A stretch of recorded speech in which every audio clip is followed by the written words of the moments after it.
Assalamualaikum warahmatullahi wabarakatuh. Bagaimana kabarnya hari ini, solih-solihah? Insya Allah semuanya sehat selalu ya, dan tetap semangat. Sebelum kita mulai kegiatan hari ini, kita berdoa terlebih dahulu ya. Berdoa dimulai. Wahid, isnain, salasa. Bismillahirrahmanirrahim. Dengan menyebut nama Allah yang Maha Pengasih lagi Maha Penyayang.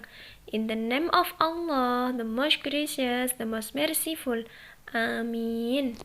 Alat komunikasi. Apa itu alat komunikasi?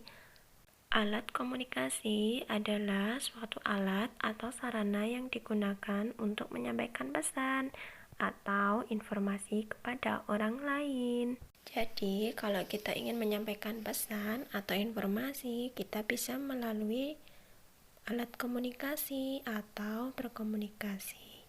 Nah, komunikasi ini bisa dilakukan secara langsung atau dengan menggunakan media. Media komunikasi yang sering kita jumpai dalam kehidupan sehari-hari antara lain ada media elektronik, media cetak, dan media tradisional. Nah, hari ini kita akan membahas tentang media cetak dan media tradisional. Kita bahas dulu tentang media cetak ya. Nah, di antaranya kita akan mempelajari tentang apa itu media cetak, macam-macam media cetak, dan manfaat atau tujuan media cetak. Ada yang tahu tidak apa itu media cetak? Media cetak adalah media yang proses penyebaran informasinya dilakukan dengan menggunakan teknologi cetak dan dalam bentuk cetak. Nah, yang termasuk dalam media cetak apa saja ya? Yang pertama adalah koran. Koran adalah sebuah media komunikasi yang dicetak dan disusun dari kertas yang berukuran besar, yang isinya membuat tentang informasi-informasi seputar kehidupan sehari-hari. Berita atau informasi yang ada di dalam koran ditulis oleh jurnalis atau wartawan. Apa sih tujuan dari koran itu? Koran bertujuan untuk menyampaikan informasi atau berita-berita terkini. Selanjutnya adalah majalah. Majalah adalah salah satu media komunikasi yang berisi kumpulan artikel, cerita, iklan yang dicetak dalam lembaran kertas dan dijilid dalam bentuk buku yang diterbitkan secara berkala. Di dalam majalah berisi tulisan dan gambar-gambar. Nah, gambar-gambar ini berguna untuk membuat isi majalah itu menjadi menarik. Gambar di dalam majalah bisa berbentuk orang, bisa berbentuk benda, atau benda-benda yang ada di sekitar kita. Media komunikasi selanjutnya adalah buku. Buku adalah hasil karya yang ditulis dan dicetak dengan halaman-halaman yang dijilid pada satu sisi yang ditunjukkan untuk penerbitan. Apa sih fungsi buku itu? Fungsi buku untuk mendapatkan informasi yang dapat menambah wawasan kita dalam berbagai hal. Media cetak selanjutnya adalah brosur. Brosur adalah sebuah alat untuk mempromosikan suatu barang dan jasa kepada orang lain dalam bentuk cetakan. Selanjutnya adalah sebaran atau surat edaran. Sebaran adalah suatu bentuk media komunikasi yang dicetak pada kertas yang berukuran kecil.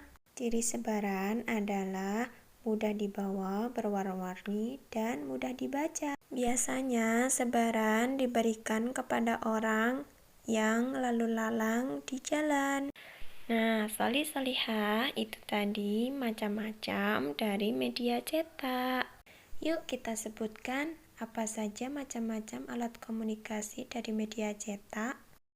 Yang pertama yaitu koran, majalah, buku, brosur, dan sebaran. Iya. Solih-solihah, selanjutnya pembelajaran tentang alat komunikasi yang berbentuk media tradisional.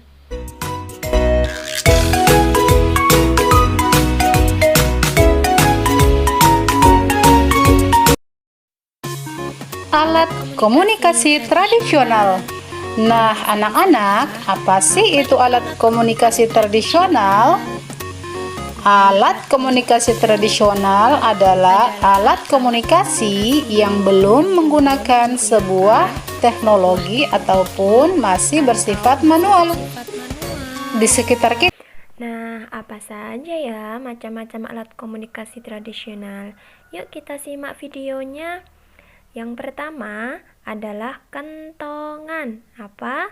Kentongan. Iya, kentongan adalah alat komunikasi tradisional yang digunakan sebagai tanda informasi kepada warga atau masyarakat sekitar ketika terdapat kejadian tertentu.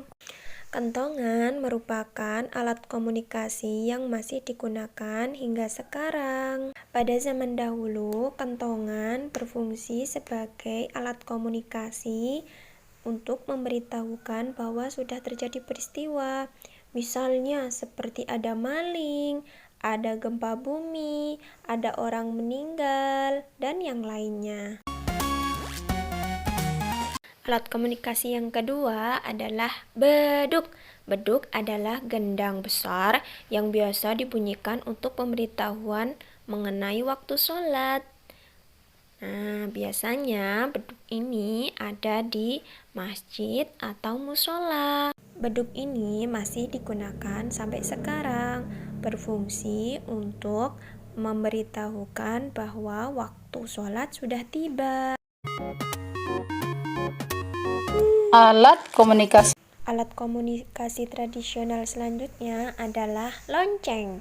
Lonceng adalah sebuah benda terbuat dari logam yang bisa menghasilkan suara. Dulu, lonceng ini berfungsi sebagai alat komunikasi untuk mengumpulkan orang-orang.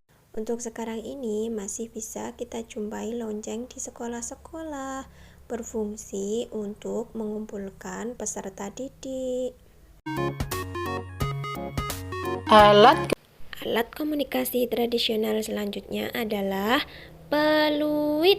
Peluit adalah sebuah alat berukuran kecil yang terbuat dari berbagai bahan seperti kayu atau plastik dan dapat mengeluarkan suara yang nyaring ketika ditiup. Peluit digunakan wasit untuk memberikan sebuah tanda. Peluit juga digunakan oleh polisi untuk mengamankan, mengatur lalu lintas.